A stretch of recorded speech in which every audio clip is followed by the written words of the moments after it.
இயேசுவின் நாமத்தினாலே இந்த யூடியூப் சேனல் மூலமா பார்க்கிறவங்க யாவரையும் வாழ்த்துகிறேன், நான் வரவேற்கிறேன்.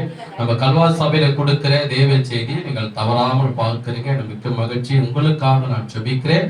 சப்ஸ்கிரைபர் பண்ணாதவங்க தயவு செய்து நம்ம சேனல் சப்ஸ்கிரைபர் பண்ணுங்க, நம்முடைய தேவ செய்தி லைக் பண்ணுங்க. உங்களுடைய கமெண்ட் எதுக்காக ஜெபிக்கணும், ஏதாவது ஜெப குறிப்பு இருந்தா கூட நீங்க கமெண்ட்ல போடுங்க. உங்களுக்காக நான் ஜெபிப்பேன். இந்த கல்வாரி சபைக்காகவும் எனக்காகவும் நீங்களும் தவறாமல் ஜெபிங்க. மற்றவங்களுக்கு அதை ஷேர் பண்ணுங்க. அது கர்த்தருக்காக நீங்கள் செய்கிற ஊழியம். இந்த செய்தி அநேகருக்கு ஆசுதமா இருக்கும். நீங்கள் செய்கிற இந்த ஊழியத்தின் நிமித்த கர்த்தர்களை ஆஸ்வதிப்பார். இன்றைக்கு நாம் பார்க்கக்கூடிய புத்தகம் எஸ்தருக்கு எதிரான புத்தகம். எஸ்தர் 2ஆம் அதிகாரம். எல்லாரும் எடுத்துக்கிறோம். எஸ்தர் 2ஆம் அதிகாரத்திலே இன்னும் தொடர்ச்சியாக எஸ்தருடைய புத்தகத்தை நாமே தியானிக்க போகிறோம். அடுத்து 2ஆம் அதிகாரம். அதுல இன்றைக்கு நாம் பார்க்க போகிறது 12ஆம் வசனம். எஸ்தர் 2ஆம் அதிகாரம் 12ஆம் வசனம். இன்னைக்கு நாம இன்னும் எஸ்தருடைய புத்தகத்தை குறித்து இன்னும் கொஞ்சம் ஆழமாக நாம தியானிக்க போகிறோம். கர்த்தருடைய ஆவியானவர் நம்மளோடு பேசுவாராக. எஸ்தர் 2ஆம் அதிகாரம் 12ஆம் வசனம். ஒவ்வொரு பெண்ணும் 6 மாதம் வெள்ளை போல தைலத்தினாலும் 6 மாதம் சுகந்த வர்க்கங்களினாலும் ஸ்திரீகளுக்குரிய மற்ற சுத்திகரிப்பினாலும் ஜோடிக்கப்படுகிற நாட்கள் நிறைவேறி இவ்விதமால் ஸ்திரீகள் முறைமையின்படி 12 மாதமாக செய்யப்பட்டு தீர்ந்த பின்பு ராஜாவாகிய அகஸ்வேருவிடத்தில் பிரவேசிக்க அவளுடைய முறை வருகிற போது கண்களை மூடி நாம் ஜெபிப்போமா? ஒரு 5 நிமிடம் ஜெபிப்போம். பிதாவே, இயேசுவின் நாமத்தினாலே சமூகத்தில் வருகிறோம். இயேசுவின் ரத்தம் என் இருந்த நாவை கழுவி சுத்திகரிக்கட்டும். சத்திய ஆவியானதாவே ஆண்டவரை சகத்தில் எங்களை போதிப்பீராக. சத்தியத்தினாலே ஆண்டவரை கல்வாரி சபை ஜனங்களும் இந்த யூடியூப் சேனல்களை பார்க்கிறோம். ஆண்டவரை ஆசீர்வதிப்பார். சத்தியவர்கள் அறியட்டும், சத்தியவர்கள் விடலாகட்டும். சத்திய ஆவியானவர் சகத்தில் போதித்து எங்களை வழிநடத்துகிறார். இயேசுவின் நாமத்தில் நல்ல பிதாவே, ஆமென். அல்லேலூயா, அல்லேலூயா. சரி, எஸ்தர் 2ஆம் அதிகாரம் 12ஆம் வசனத்துல இது அந்த சம்பவத்துக்குள்ள போறதுக்கு முன்னாடி நம்ம முன்னுரையாக நான் பார்ப்போம் என்றால், இந்த தேசத்தை பாத்தீங்கன்னா பாபிலோன் தேசம். இந்த தேசம் பாத்தீங்கன்னா இந்த தேசத்துக்கு யார் ராஜா? அகஸ்வேரு ராஜா. இவர் 127 நாடுகளுக்கு ராஜாவா இருந்தார். இவருக்கு ஒரு பிறந்த நாள் வந்தது. அதனால அந்த நாள்ல அந்த 127 நாடுகள்ல இருக்கிற எல்லா பிரபுக்களையும் கூப்பிட்டு ஒரு விருந்து செய்தார். எப்படி ஒரு பிறந்த நாள் வந்தா வீட்டுல பிறந்த நாள் வந்தா நம்ம என்ன செய்வோம்? கேக் வெட்டுவோம், பிரியாணி செய்வாங்க. தெரிஞ்ச நல்லவர்களையும் எல்லாரும் என்ன பண்ணுவாங்க? வீட்டுக்கு கூப்பிட்டு கேக் வெட்டி அவங்களுக்கு ஒரு பிரியாணி. அது போல இந்த ராஜா என்ன பண்றாருன்னா அவருடைய பிறந்த நாளை கொண்டாடுறாரு. எல்லா பிரபுக்களை அழைத்து அவருக்கு நல்ல ஒரு விருந்தை கொடுத்து அந்த நாளிலே அவருக்குள்ளே ஒரு பெருமையான குணம் வந்து தன்னுடைய மனைவி வஸ்தி அழைத்து, நான் என்னுடைய மனைவி எவ்வளவு அழகா இருக்காங்க எல்லாரும் பார்க்கணும்னு சொல்லி அவரை அழைத்தார். அந்த நேரத்துல வஸ்தி வரமாட்டேன்னு சொல்லிட்டாங்க. அதனால ராஜா கோபம் அடைந்து அந்த ஆலோசனைக்காரனை கேட்டு, ஆலோசனைக்காரனா இருந்த மெகுமோன் என்றவர் என்ன சொன்னாரு? இனிமேல் வஸ்தி வரக்கூடாது, மனைவியா இருக்கக்கூடாது. நம்ம 127 நாடுகள் இருக்கிற கன்னி பெண்ணை, கன்னி பெண்ணா யாரு? கன்னி பெண், திருமணம் ஆகாத பெண் தான் கன்னி பெண்.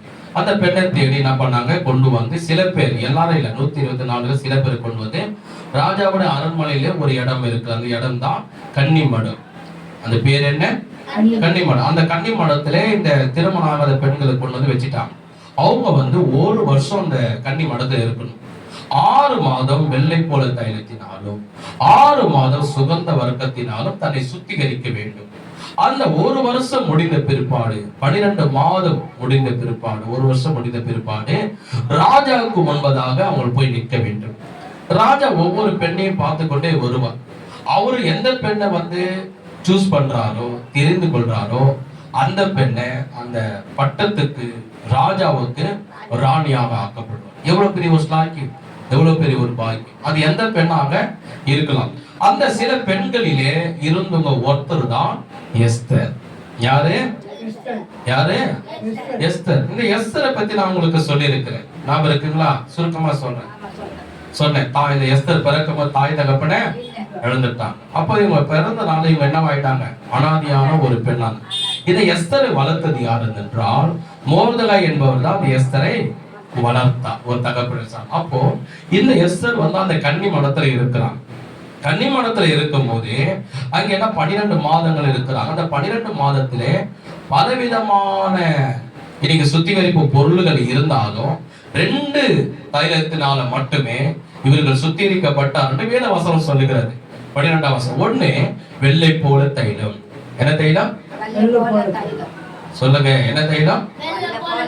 இரண்டாவது சுகந்த வர்க்கம். என்ன தைலம்? சுகந்த வர்க்கம். என்ன தைலம்? சுகந்த வர்க்க தைலத்தினாலே இவர் சுத்திகரிக்கப்படுறான். இந்த வெள்ளை போல தைலத்தினாலும் 6 மாதம். அதை நான் உங்களுக்கு போன வாரம் சொன்னேன். இந்த வெள்ளை போல தைலம் என்றால் என்ன, இது எதற்கு ஒப்பிடப்படுகிறது, இந்த தைலம் என்று இன்னைக்கு என்னவா இருந்தா நம்ம சுத்திகரிக்கப்படணும் அப்படின்னு நான் உங்களுக்கு சொன்னேன்.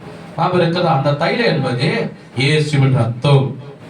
அந்த வெள்ளை போல தைலம் என்பது இயேசுவின் ரத்தம். அது நம்ம போன வாரம் பார்த்த மத்திய சுவிசேஷம் 26ஆம் அதிகாரத்திலே அவன் மகதலேனா மரியாள் என்ன பண்ணாங்க, ஏசப்பாவோட தலையில அந்த தைலத்தை ஊத்துறாங்க.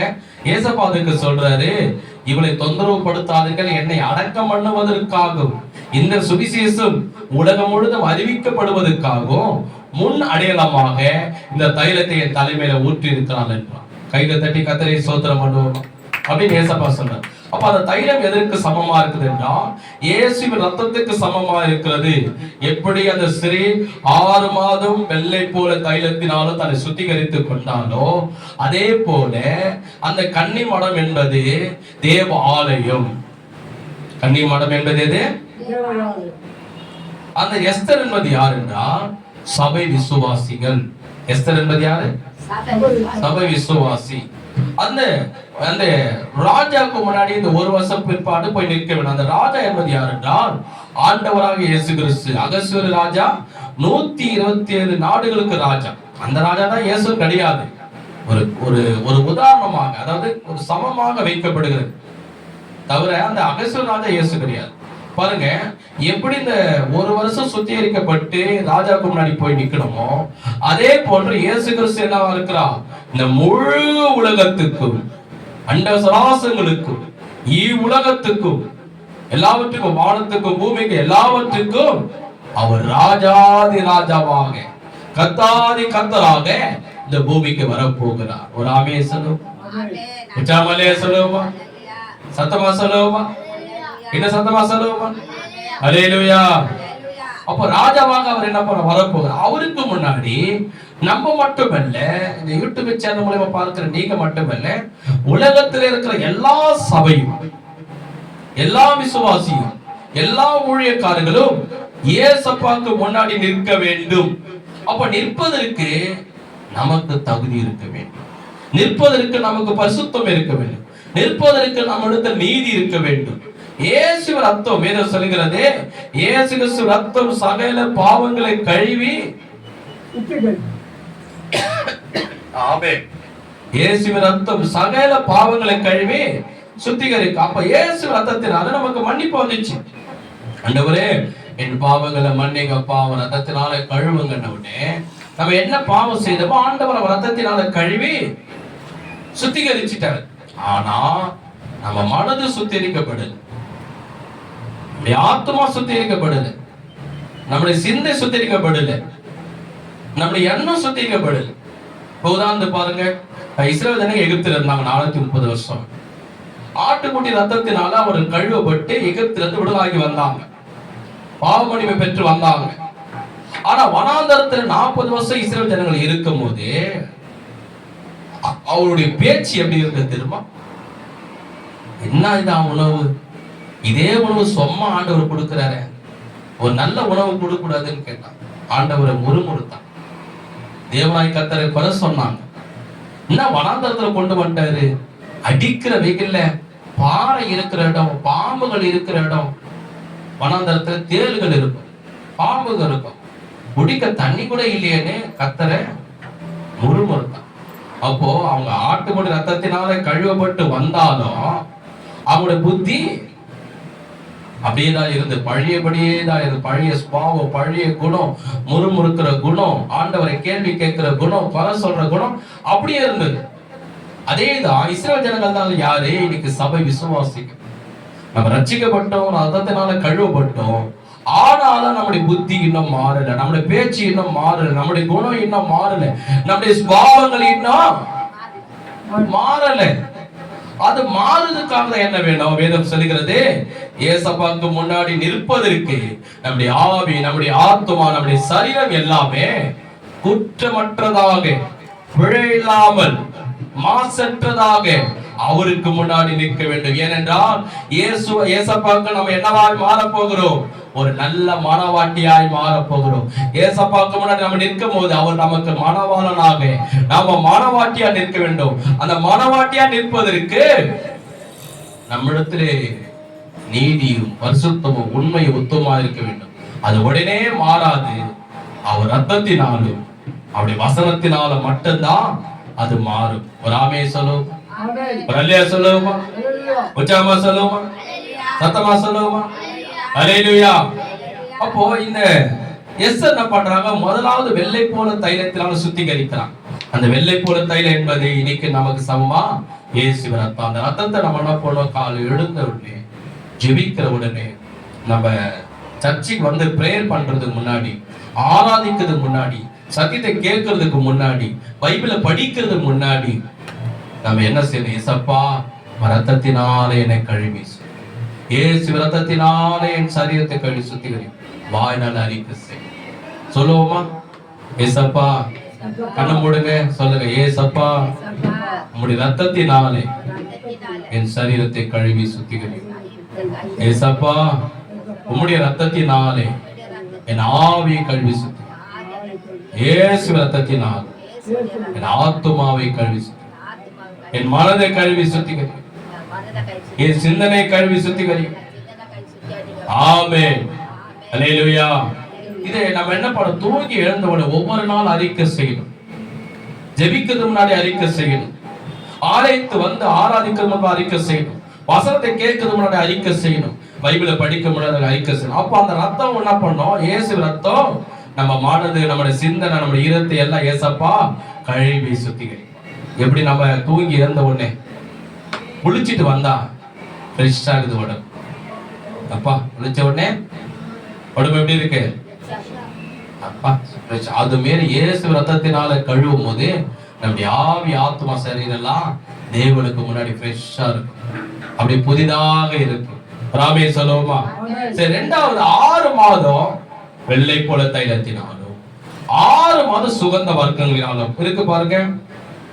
அதே 2 எஸ்தர் 2:12 வசனம், ஒவ்வொரு பெண்ணும் 6 மாதம் வெள்ளை போல தைலத்தினாலும் 6 மாதம் சுகந்த வர்க்கங்களினாலும், எல்லாரும் சேர்ந்து சத்தமா சொல்லுங்க, 6 மாதம் சுகந்த வர்க்கங்களினாலும் ஸ்திரீகளுக்குரிய மற்ற சுத்திகரிப்பினாலும் ஜோடிக்கப்படுகிற நாட்கள் நிறைவேறி இவ்விதமாய் ஸ்திரீகளின் முறைமையின்படி 12 மாதமாக செய்யப்பட்டு தீர்ந்த பின்பு ராஜாவாகிய அகஸ்வேரிடத்தில் பிரவேசிக்க அவளுடைய முறை வருகிற போது, அப்ப 6 மாதம் சுகந்த வர்க்கத்தினாலும் தன்னை சுத்திகரிக்கணும். சரி, உலகத்தை பார்த்து தைலம் நிறைய தைலம் இல்லையா?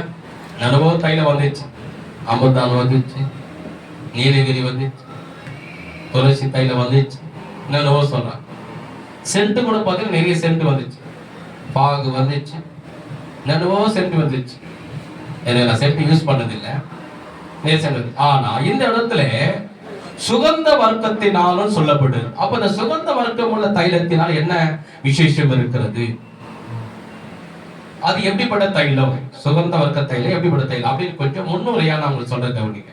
இந்த தைலத்துல என்ன சேர்ப்பாங்க? முதலாவது பார்க்கும் போதே இந்த தைலத்துல கஸ்தூரி மஞ்சள் இருக்கும். இந்த வீட்டு டர்மரி சொல்லுவாங்க பார்த்தீங்களா, அந்த விளம்பரத்தெல்லாம் சொல்லுவாங்க. வீட்டு டர்மரி அதை போட முன்னாடியே பெண்களுடைய முகத்தை அழகா காட்டுவாங்க. அந்த வீட்டு டர்மரியில பாத்தீங்கன்னா அந்த கஸ்தூரி மஞ்சள் சேர்க்கப்படும். அதுக்கப்புறம் பாத்தீங்கன்னா இந்த சுகந்த வர்க்க தைலத்தில வசம்பு இருக்கும். வசம்பு இருக்கும். இந்த ரெண்டுமே அந்த சுகந்த வர்க்க தைலத்தில் இருக்கும். இந்த தைலத்தை எங்க யூஸ் பண்ணுவாங்கன்னா சரீரத்துல தலையில தான் தடுவாங்க. எண்ணெய இப்ப நம்ம என்ன தடவுறோம்? தலையில ஒரு தேங்காய் எண்ணெய் தடுவோம் இல்லையா? பிபிடி கோல்டு தேங்காய் எண்ணெய் நம்ம தலையில தடவுறோம். ஏன்னா முடி கொஞ்சம் நல்லா வளரும், தலை குளிர்ச்சியா இருக்கும் சொல்லி தைலத்தை நம்ம எண்ணெய் தடுவோம். அந்த காலத்திலே ராணிகள் இளவரசிகள் என்ன தருவாங்கன்னா அந்த சுகந்த வர்க்க தைலத்தை என்ன பண்ண தலையில தடுவார்கள். இதுல என்ன இருக்குன்னா கஸ்தூரி மஞ்சளும் வசம்பும் இருக்குமா, இது ரெண்டும் அது மிக்சிங் இருக்குமா. பிற்பாடு இந்த தைலத்தை எதுக்காக தலையில தடுவுறாங்க, அதுக்கு ரீசன் என்ன, காரணம் என்ன அப்படின்னு பார்த்தோமா, அது உடம்புல வலி இருக்குல்ல, கை கால வலி, அந்த வலி எடுக்கும், பித்தத்தை அது கலைக்குமா. இப்ப சில பேர் டீ குடிக்கிறாங்க, அதுக்கப்புறம் என்ன பண்ணுவாங்க, ஒரு மதியம் ஒரு டீ இருந்தா நல்லா இருக்கவே அப்படி ஒரு எண்ணம் வரும். யாரும் சொல்ல தேவையில்லை, அவங்களுக்குள்ள ஒரு எண்ணம் வரும், எனக்கு கூட வரும்.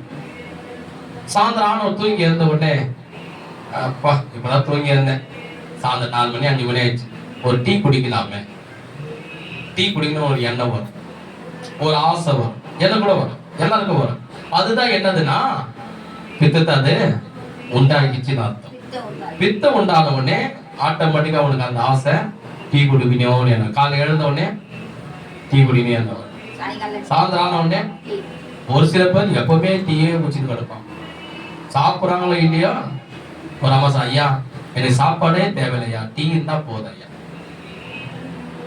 அப்ப என்ன ஆயிடுச்சு, அது பித்தத்தை அந்த தைல என்ன பண்ணுமோ அந்த பித்தத்தை அது கலைக்கும். சரீரத்தை என்ன பண்ணும், அது அழகுபடுத்தும். சொன்னீங்க இப்ப வீக்கட்டர் மாதிரி அந்த விளம்பரத்தை பாருங்க, பெண்கள் அழகா காட்டுவாங்க, அந்த தைலத்தை போட்டா அந்த வீக்கட்டர் விட முகம்லாம் அழகா இருக்கும் அப்படின்வாங்க. அந்த முகக்கலை என்ன பண்ணாது, அழகுபடுத்தும். எதுனா அந்த வீக்கட்டர் மாதிரி நான் சொல்லல, இந்த சுகந்த வர்க்கம் தைலம் எதுக்கு யூஸ் பண்றாங்க, வாசனை வீசுமா. அந்த தைலம் என்ன பண்ணும், அந்த தைலத்தை தடவை வாசனைக்கும். ஒரு சில பேர் பாருங்க, ஒரு இடத்த சென்ட் வாசனை அடிக்கும், அப்பா என்ன சென்ட் போட்டீங்க இவ்வளவு வாசனையா இருக்குது அப்படின்னா, இந்த தைலம் என்ன பண்ணுமா அப்படி நறுமணத்தை வாசனையா இருக்கும். அப்பா நம்ம வார்த்தையில சொல்லணும்னா மல்லிகைப்பூன்னா வாசனை வந்து சென்ட், மல்லிகைப்பூ வாசனை சென்ட் அதிகம் சொல்லுவாங்க இல்லையா. இந்த தைலம் என்ன பண்ண சுகந்த வர்க்கம் வாசனை வைக்கும், அழகுபடுத்துமா, வடுமொழியெல்லாம் எடுக்குமா, பித்தத்தை அது கலைக்கும். எது இந்த சுகந்த வர்க்கம். இதை என்ன பண்ணாங்க, எஸ்தர் அந்த கன்னி மடத்துல இருக்கிற பெண்கள் யூஸ் பண்ணாங்க. சரி, அதை பார்த்தோம். சரி, இன்னைக்கு இந்த சுகந்த வர்க்கத்தினால் 6 மாதம் தன்னை சுத்திகரித்தாங்க. 6 மாதம் சுத்திகரித்து 1 வருஷம் முடிந்த பிற்பாடு ராஜாக்கு முன்னாடி போய் நின்னாங்க. அப்போ இன்னைக்கு அந்த எஸ்தர் என்பது யாரு, ஆவியானவர் உங்க கண்களை திறப்பாராக. அந்த எஸ்தர் என்பது சபை விசுவாசி. இன்னைக்கு ஏசப்பாவை சந்திக்க ஏசப்பா வரப்போகிறார், ராஜா போல வரப்போகிறாரு. அவரை சந்திக்கிறது முன்பதாக, அவருக்கு முன்னாடி நிற்பதற்கு முன்பதாக நாம சுத்திகரிக்கப்படுவோம். எது, இந்த சுகந்த வர்க்கம் போல இருக்கிற இதை விட விலையேற பெற்றது. இந்த சுகந்த வர்க்கத்தை காட்டிலும் விலமதிக்க முடியாதது எதுனா தேவனுடைய வசனம், தேவனுடைய வார்த்தை. வேடாம் காட். கைகதட்டி கர்த்தரை நாம் ஸ்தோத்திரம் பண்ணுவோமா, கைகதட்டி கர்த்தரை நாம் ஸ்தோத்திரம் பண்ணுவோமா. கர்த்தருடைய வசனம் தான் நம்மளை சுத்திகரிக்கும், கர்த்தருடைய வசனம் தான் நம்மளை பரிசுத்தப்படுத்தும். எல்லாரும் சேர்ந்து சொல்லுமா, கர்த்தருடைய வசனம் என்னை பரிசுத்தப்படுத்தும், கர்த்தருடைய வசனம் என்னை சுத்திகரிக்கும். ஆமென். அப்போ இன்னைக்கு அந்த சுகந்த வர்க்கம் என்றால் என்ன, நான் சொன்னேன், கன்னிமடம் என்பது ஆலயம், எஸ்தர் என்பது சபை விசுவாசி. அவங்க வெள்ளை போல தைலத்தினால் சுகந்த வர்க்கம் தன்னை சுத்திகரித்தார்கள். வெள்ளை போல தைலம் இயேசுவின் ரத்தம். இப்ப சுகந்த வர்க்கம் என்பது கர்த்தருடைய வசனம். அந்த வசனத்தினால கர்த்தர் என்ன பண்றார், நம்மளை சுத்திகரிக்கிறார், நம்மளை பரிசுத்தப்படுத்துகிறார், நம்மளை பலப்படுத்துகிறார். நம்முடைய ஆவி ஆத்துமா சேர்ந்த கர்த்தருடைய வார்த்தையினாலே நம்மளை சுத்திகரிக்கிறார். பார்ப்போம். யோவான் சுவிசேஷம் 15ஆம் அதிகாரம், யோவான் சுவிசேஷம் 15ஆம் அதிகாரத்திலே 1ஆம் வசனத்தை பாருங்க. 1ஆம் வசனத்துல நான் வாசிக்கிறேன். நான் மெய்யான திராட்சை செடி, என் பிதா திராட்சை தோட்டக்காரர். அவர் என்ன சொல்றாரு, முதல்ல ஏசப்பா ஒரு அழகான ஒரு உவமை சொல்றாரு. சொல்றாரு, நான் திராட்சை செடி. ஏசப்பா சொல்ற, நான் திராட்சை செடி, என் பிதா திராட்சை தோட்டக்காரர். அதாவது ஒரு தோட்டம் இருக்குது, அந்த என்ன தோட்டம்னா திராட்சை செடி உள்ள தோட்டம். இப்ப நீங்க ஒரு இடத்துல கிராமத்துல நான் போயிருக்கிறேன், அப்படியே கொடிங்க எல்லாம் சுத்தி மேல இருக்கும், கீழே திராட்சை கொடியெல்லாம் தோட்டம். இன்னொரு இடத்துக்கு போனா தென்னை மரமா இருக்கும். அப்ப ஒரு இடத்துல ஒரு தோட்டம், இதுக்கு ஒரு இடத்துல போனோம்னா மாம்பழ மரமா நிற்கும். அந்த தோட்டத்துல ஃபுல்லா மாம்பழமா இருக்கும். இன்னொரு தோட்டத்துக்கு போனா ஃபுல்லா தென்னை மரமா இருக்கும். இன்னொரு இடத்துக்கு போனா இங்க வேதம் சொல்கிறது திராட்சை கொலை உள்ள ஒரு தோட்டம். அது திராட்சை செடி யாருன்னா ஏசாப்பா. அதுல ஒரு தோட்டக்காரன் இருப்பான். இப்ப தோட்டக்காரன் இருப்பான் இல்லையா? தென்னை மத்த சுத்தம் பண்றேன், தேவையில்லாத இலைகளை கொண்டு போய் போடுருவேன், மேல இருந்து இளநீர் வந்து அதை கொண்டு போய் போடுவான், ஏதாவது சுத்தம் பண்ணுவான் இல்லையா? அப்ப அந்த தோட்டக்காரன் போல இருக்குது யாருன்னா பிதாவாகிய தேவன். அப்படி ஏசப்பா சொல்ற. இதெல்லாம் நான் அர்த்தம் இருக்கு, இதுல வெளிப்பாடு இருக்கு. ஆண்டவர் நம்மளோட பேசுவார். பாருங்க 2ஆம் வசனம், எண்ணில் கனி கொடாதிருக்கிற கொடி எதுவோ அதை அவர் அறுத்து போடுகிறார், கனி கொடுக்கிற கொடி எதுவோ அது அதிக கனிகளை கொடுக்கும்படி சுத்தம் பண்ணுகிறார். என்ன பண்றாரா அந்த தோட்டக்காரர் வந்து அந்த திராட்சை செடியை தோட்டத்தை பார்க்கறான். பார்த்த உடனே அந்த செடி நல்லா திராட்சை பழையலா தொங்குது, நல்லா சுத்தமாகுது, சூப்பர். இதை என்ன பண்ண பார்க்கற, திராட்சை செடியா தொங்குது, ஆனா அதுல வந்து கனியே இல்லை. அது தேவையில்லாத கெட்டு போன இலை இருக்குது, கெட்டு போன திராட்சை இருக்குது. அதெல்லாம் என்ன பண்றோம், அவர் சுத்தம் பண்ணி கட் பண்ணி இலையெல்லாம் கட் பண்ணி அந்த கெட்டு போன திராட்சை செடியெல்லாம் அந்த கொலையெல்லாம் கட் பண்ணி போட்டுறேன். இதை பார்க்கறா திராட்சை கொலையா தொங்குது, அழகா இருக்குது. அதுக்கு என்ன பண்ண, அந்த விண்ணவரை தண்ணி ஊத்தி அதை கொடுக்கிறான். யாரு? பிதாவாகிய. அப்ப என்ன சொல்றாரு பாருங்க, கனி கொடுக்கிற கொடி எதுவோ அவர் சுத்தம் பண்ணுகிறார். அந்த வார்த்தை வந்துச்சு பாருங்க. என்ன சொன்னேன், நம்முடைய மனது, நம்முடைய சிந்தனை, நம்முடைய இருதயம் சுத்திகரிக்கப்படல, பரிசுத்தமாகல.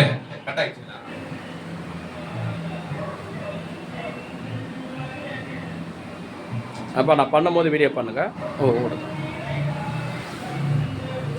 அதுல என்ன பண்றது, ஓடுதுன்னா விட்டுருங்க, ஓடுதா ஓடலீங்களா?